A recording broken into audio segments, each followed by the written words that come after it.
हर साल की तरह इस साल भी माँ का बर्थडे और कंपनी की एनिवर्सरी की भव्य पार्टी होने वाली थी। एक ऐसी पार्टी जो पूरी कंपनी में चर्चा का विषय बन जाती है। लेकिन इस बार हवा में कुछ अलग था।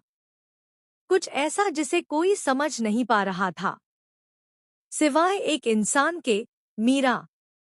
उसने जैसे ही ऑफिस में कदम रखा, उसकी आंखों में एक अजीब सा आत्मविश्वास और भीतर छिपी चालाकी साफ दिखाई दे रही थी। जैसे वह पहले से ही कई कदम आगे सोच चुकी हो।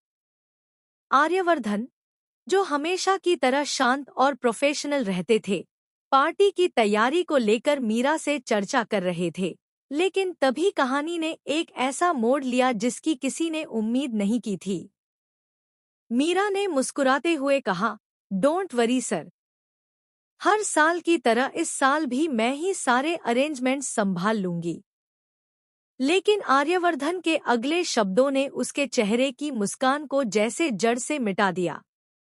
नहीं मीरा, इस बार सारे अरेंजमेंट्स अनु देखेगी। तुम बस उसे गाइड कर देना और गलत चीजों पर नजर रखना। ये सुनते ही मीरा का दिल जैसे तेजी से धड़कने लगा। उसकी आंखों में जलन साफ थी।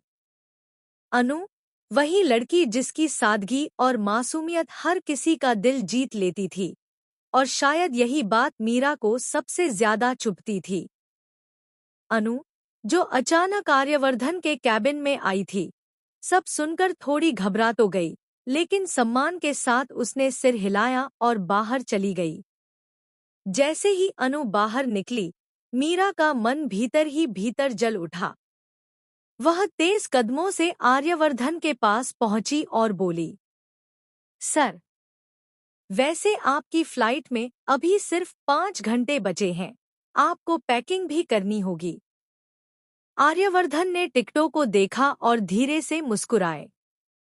उनके दिल में एक ख्याल चमक उठा, मैं तो वैसे भी बिजनेस मीटिंग के लिए लंदन जा रहा हूँ।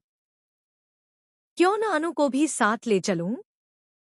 शायद वहीं, उस खूबसूरत शहर में, मैं उसे अपने दिल की बात कह सकूं, उसे प्रपोज कर सकूं।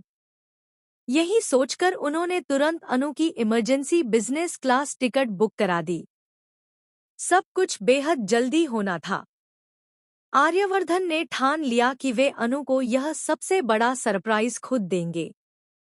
लेकिन इस पूरी योजना की भनक मीरा को नहीं लगी। वह तो अपनी ही साजिशों में उलझी बैठी थी, अपनी ही बनाई हुई चालों में खोई हुई थी। वह मन ही मन हंस रही थी।